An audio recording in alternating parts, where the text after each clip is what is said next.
सबको जय मसीह की। मैं जतिन बब्बर। प्रभु आप सबको ब्लेस करे। आप सब जानते हैं कि प्रभु के वचन में लिखा हुआ है, हे बोझ से थके हारे लोगों मेरे पास आओ, मैं तुम्हें शांति और चंगियाई दूंगा। तो आप सब ब्लेस हैं प्रभु यीशु मसीह के नाम में। तो इस चैनल को ज़्यादा से ज़्यादा सब्सक्राइब करें, शेयर करें और वीडियोस को लाइक करें। इस चैनल पे जब मैं प्रॉफेट विजेंद्र सिंह जी की वीडियोस डालता हूं, शेयर करने के लिए मैं इसलिए कह रहा हूं क्योंकि जो लोग प्रभु यीशु मसीह के बारे में नहीं जानते हैं या जिन तक सुसमाचार नहीं पहुंचा है, उन तक सुसमाचार पहुंचाया जाए। उसने कहा अच्छा, और लड़का बहुत गोरा, आपको पता आजकल कैमरे का कमाल है, काला, बिल्कुल काला ततैया तवा। शादी हो गया, शादी कर लिया। बाद में कह रही मम्मी ये क्या हो गया पहले आधार कार्ड पे फोटो देख के शादी करनी थी ना, फेसबुक पे चल रही है भोले। उसने कहा मैं काला हूं तो क्या हुआ, दिल वाला तो हूं। बेचारी भोली फंस गई। उसने कहा मेरे बाप के पास ये है, मेरी माँ के पास वो है, फलाने के पास वो है। उसने कहा भोले भोली। अधिकतर लड़कियां उनको भोले लड़के पसंद है। भोला सा दिखेगा नहीं, उसकी माँ कहेगी हाँ ये तो बहुत भोला लड़का है आज समझ जाओ, भोलों के साथ नहीं, चतुर के साथ शादी करना है। अपने हाथों को उठाओ, भूखा नहीं मरेगा। समझ रहे हैं कि नहीं? भोला खुद भी भूखा मरेगा, दूसरे को ही मारेगा।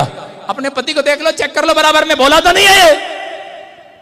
भोले का संग छोड़ना नहीं अब तो हो गया। समझ रहे हैं? कह रहे चतुर बनो, क्योंकि परमेश्वर ने आपको चतुराई दी है। क्योंकि बाइबल में लिखा, हम पढ़ेंगे एक जगह पर। क्यों कह रहा हूं परमेश्वर क्यों कह रहा है ऐसे? हम देखते हैं बाइबल में कि परमेश्वर किस में वास करता है। नीति वचन 8 के 12 को पढ़े, हम स्क्रीन पर देखें जल्दी से। हाँ, मैं जो बुद्धि हूँ, चतुराई में वास करती हूँ। मैं चतुराई में वास करती हूँ, भोला में नहीं। समझ में आया बात? बुद्धि का मतलब कौन? परमेश्वर। परमेश्वर किस में वास करता है? कह रहे हैं कि चतुराई में वास करता है। जो लोग चतुर हैं, अच्छा बिजनेस करना जानता है, बेशक मुंह का कोड़ा हो, लेकिन उसके साथ बिजनेस करो। हालेलुया। भोला है तुम्हें भी मरवाएगा, खुद भी मरेगा। समझ रहे हैं कि नहीं? एक लड़के का नाम ही यहां पर भोला है। भोला है चाहे आप कैसे भी हैं, लेकिन यहां पर लिखा है जो मैं बुद्धि हूं, कह रहे चतुराई में वास करती हूं। इसका मतलब जो लोग चतुर हैं उनके अंदर परमेश्वर वास कर रहा है यीशु मसीह के नाम में। आपके हाथों को उठाओ और कहो कि आज परमेश्वर मेरी जिंदगी में काम करे यीशु मसीह के नाम में। अपने पड़ोसी का मुंह देखकर बोलो कि तू भोला नहीं, चतुर बन जा। से आपको फैसला लेना, आज से ज्यादा गुस्से वाले के साथ नहीं चलना। क्या लिखा? ज्यादा गुस्से वाले के साथ परमेश्वर नहीं चलता। नीति वचन 16 के 7 में देखो क्या लिखा। हाँ, जब किसी का चाल चलन यहोवा को भावता है। आज लोग कह रहे हैं परमेश्वर कि मेरा काम खुल जाए, मेरी किस्मत खुल जाए, मेहनत पर मेहनत, मेहनत पर मेहनत कर रहे हैं। अरे परमेश्वर कह रहा जब मुझे तुम्हारा चाल चलन पसंद आ गया, कह रहा मुझे, कह रहा आज तुम पसंद आ जाओगे, सब कुछ खोल दूंगा, दिल खोल दूंगा। आज लिख लो अपनी डायरी में इस वचन को। आपको ज्यादा मेहनत नहीं करना पड़ेगा, ज्यादा मेहनत अपने चाल चलन पर सुधार करना है। सुबह उठना है, अपनी मम्मी से कैसे बात करता है, अपनी चाल चलन पर बात करना है, सुधार करना है। सुबह उठता है, अपने बच्चे से कैसे बात करता है, अपने लोगों से कैसे बात करता है, चर्च में कैसे बात करता है, सास कैसे बहू से बात करती है और बहू कभी सास कैसे बात करती है। आपको समझना है, जब किसी का चाल चलन यहोवा को भाएगा, उसके शत्रुओं से भी मेल करा देगा परमेश्वर। आमीन। लिखा करा उसके शत्रुओं से भी मेल कराएगा। अगर परमेश्वर को पसंद आ गया आपका करैक्टर, आपका उठना, आपका बैठना, आपका चलना, आपका फिरना, आपका बोलना, आपका सिगरेट पीना पसंद आ गया परमेश्वर को, अगर गोल गोल धुएं बनाते हैं ऐसे, छल्ले बाहर निकालते हैं ऐसे, कहते पसंद आएगा रोज कोर्ट कचहरी में खड़े रहते हैं।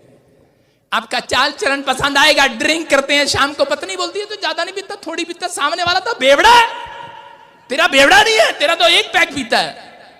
हैं? करा कि जब तेरा चाल चलन पसंद आया तो आज रात करा परमेश्वर उसको पसंद आ जाएगा। करा जो दुनिया में चीज पसंद है आज आपके घर दे कर जाएगा वो। हालेलुया। या ना आमीन बोलने वाले ले लो आज। आमीन। सारे बोलो हालेलुया। हालेलुया। आपको समझ में आया कि नहीं चर्च? कह रहा रूत का चाल चलन परमेश्वर को पसंद आया। रूत एक गरीब घराने की औरत थी, लड़की थी, और उसके पास कोई पैसा नहीं था, लेकिन उस समय में कह रहा एक स्वयंवर रचा गया, और उस समय में वहां पर राजकुमारियां बुलाई गई, और राजा ने कहा, कह रहा जो सबसे सुंदर लड़की होगी उसके साथ मैं शादी करूंगा। लेकिन उसका चाल चलन, रूत का चाल चलन, बेशक वो गरीब घराने की थी, बड़ी सारी औरतों के पास लिपस्टिक थी, पाउडर था, फेयर एंड लवली क्रीम थी, 350 का मालिश करा के गई थी कि राजा मुझे पसंद कर ले, आपको पता है। लेकिन वो बेचारी, उसके पास तो मिट्टी भी नहीं थी, रूत के पास पैसे भी नहीं थे, लेकिन वो तो बेचारी सड़ा हुआ पानी, जोड़ का पानी मुंह धोकर चली गई। लेकिन उसके अंदर विश्वास था, वो परमेश्वर की अगुवाई में चलती थी, वो प्रार्थना करने वाली, उसका चाल चलन, उसका कैरेक्टर, उसकी बोलबाणी परमेश्वर को पसंद थी। इसलिए परमेश्वर ने राजा का मुंह उस औरत की तरफ कर दिया। रूत को पसंद कर लिया राजा ने, और वो एक पटरानी बन गई। पटरानी का मतलब राजा की प्रिय औरत बन गई। हालेलुया। याद रखना, आज आप नौकरानी से रानी बन सकते हैं यीशु मसीह के नाम में। आप कहीं से कहीं जा सकते हैं यीशु मसीह के नाम में, लेकिन अपने चाल चलन पर जब सुधार करे। भजन संहिता 119 में 59 में लिखा, करे कि राजा के महल से निकल रहा था और उसी समय भूल गया था मूसा कि परमेश्वर ने तुझे एक राजा बनाया है। भूल गए हैं लोग, तुम्हें गवर्नमेंट जॉब मिली है, तुम्हें पैसा मिला है, नाम मिला है, शोहरत मिली है, फैक्ट्री मिली है, विदेश मिला है, आपके बच्चों को सेटल किया है यीशु ने, लेकिन भूल जाते हैं लोग, अपने चाल चलन पर ध्यान नहीं देते। और इसने क्या किया?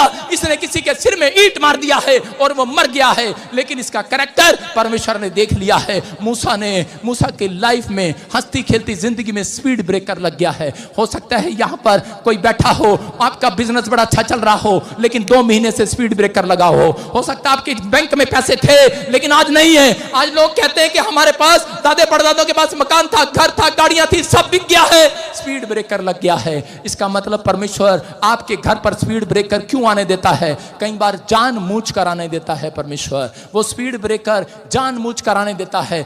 मूसा के जीवन में जब स्पीड ब्रेकर आया, हंसती खेलती जिंदगी में इसके जीवन में, करे कि राजा फिरौन इसके पीछे पड़ गया, पुलिस सैनिक इसके पीछे पड़ गए, और उसी समय ये भाग गया। लेकिन उस समय क्या करा है? करा मैंने अपनी चाल चलन को सोचा है, करा कि परमेश्वर मैंने कितनी बड़ी गलती की है, करा तेरी चितौनियों को मान लिया है, आज से मैं अपने चाल चलन पर सोचूंगा, मेरे ऊपर दया कर। और परमेश्वर ने कहा जा, करा तेरी गाड़ी अब 10 की स्पीड पर नहीं, फिर से 100 की स्पीड पर दौड़ेगी यीशु मसीह के नाम में। आज से भविष्यवाणी है ये, जो अपनी चाल चलन पर सोच रहे हैं आज रात कि मैंने अब तक क्या किया है अपनी जिंदगी में। कल अगर आप सुबह गलती की है, अगर मान रहे हैं, पश्चाताप कर रहे हैं, माफी मांग रहे हैं परमेश्वर से, पवित्र आत्मा आज रात आपके बिजनेस की गाड़ी को दौड़ाने वाला है, आपके बच्चों को दौड़ाने वाला है, आपकी हड्डियों नसों मांसपेशियों को दौड़ाने वाला है।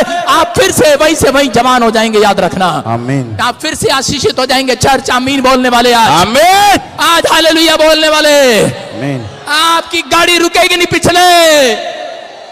पिछले आमीन बोलेंगे कि चाय पिलाऊं? आमीन। मैं कह रहा हूं आपकी गाड़ी 90 पर रुकेगी नहीं, स्पीड ब्रेकर लग गया होगा। यहां पर जितने भी हैं, हो सकता है आपकी गाड़ी पर स्पीड ब्रेकर लग गया हो, आपका बिजनेस रुक गया हो, आपका बैंक बैलेंस रुक गया हो, आपका हाथ खड़ा हो गया हो, आपका पैर रुक गया हो, लेकिन आज रात परमेश्वर आपके बीच में चलेगा, आप फिर से चलेंगे, आपका बिजनेस फिर से चलेगा, क्योंकि आप उसकी अगुवाई में चलने के लिए तैयार है कि नहीं? यस। कितनों ने अपने चाल चलन पर सोच लिया? आज सोच लिया? अपने पड़ोसी को बोलो कि आज से मैं तेरे बारे में गलत नहीं बोलूंगा। चाल चलन पर सोचना है, करा के माफी मांगना है। एक औरत आई मेरे पास, बोली कि पापा मेरी कमर में दर्द हो रहा है, जरा प्रार्थना कर दो। जरा लड़की आइयो बेटा, शादी हो गया तेरा? शक्ल से नहीं लग रहा इधर। इसके सिर पे हाथ रखा, मैंने कहा जा इसका कमर कर दर्द। और इसी समय अगले दिन आई, कहती प्रॉफिट कमर का दर्द गया नहीं, अच्छी सी प्रार्थना कर। मैंने कहा जा निकल जा, ओ जान तू आजा, तू आजा। सारे बोले हालेलुया। हाँ, मैंने अच्छे से प्रार्थना किया और कमर का दर्द नहीं गया। तीसरी बार भी प्रार्थना किया, कमर का दर्द फिर भी नहीं गया। फिर कह रही पादरी अच्छी सी प्रार्थना करना, तेरी प्रार्थना में दम नहीं है। मैंने कहा अच्छा। मैंने कहा परमेश्वर, कहती ऐसे करो। कह रही मेरी कमर पे हाथ लगा के प्रार्थना करो। मैंने तकिया लिया, कमर पे लगाया, मैंने कहा परमेश्वर इसको चंगा कर दे। क्या पता इसी की सलाह से चंगी हो रही हो, इसी की सलाह मान लेते हैं, लेकिन फिर भी ठीक नहीं हुई। फिर पवित्र आत्मा ने मुझे कहा कि इसको बोल कि ये अपने पति को माफ कर दे। और मैंने उसको बोला मान लो इसकी शादी होगी, और उसी समय उसको बोला कि बहन अपने पति को माफ कर दे। कहती ना उसको माफ नहीं करूंगी। मैंने कहा क्यों, क्या हो गया? कह रही मैंने उसको बोला ये संदूक में जरा इधर करवा दे। कहती है अपने आप करा अपने आप कर ले। कह रहा सवेरे सवेरे मैंने खींचा, मेरी कमर में दर्द हो गया। कह रही इसी की वजह से दर्द हुआ, मैं नहीं माफ करती। आज हो सकता है आप भी किसी के कारण घायल बैठे हो यहाँ पर, आज अपने दुश्मनों का हाथ उठाकर माफ कर दो आज यीशु मसीह के नाम में। और जब उसने माफ कर दिया, कहती ले चंगी हो गई यार, हालेलुया। और वो उसी समय छूट गई अपनी बीमारी से। याद रखना, जब आप माफ करते हैं किसी को, बैठ जाओ, जब आप माफ करते हैं तो उसी दिन आपके लिए एक स्वर्ग का डोर खुलता है यीशु मसीह के नाम में। क्या आप तैयार है कि नहीं अपनी चाल चरण पर सोचने के लिए? हो सकता है आपकी सास ने कल आपका दिल दुखाया हो और आप हालेलुया कर रहे हो चर्च में बैठ के, हालेलुया हालेलुया, परमेश्वर नहीं है तुम्हारे साथ। आप समझ रहे हैं, आपकी माँ ने दिल दुखाया और आप उसके बदतमीजी करके आए हो घर पे और यहाँ पे कर रहे हो हालेलुया हालेलुया। बड़े अच्छे अच्छे बिजनेसमैन आते हैं यहाँ पर, बहुत अच्छे अच्छे संत आते हैं, बहुत अच्छे अच्छे बहुत विश्वासी आते हैं, और मुझे देखते ही बोलते हैं सीधे सीधे हो जाते हैं, जेम्स की पास्टर। मैंने कहा जैसे ओ बोला समझ रहा है मुझे सब जानता हूँ तेरे बारे में। सारे बोला हालेलुया।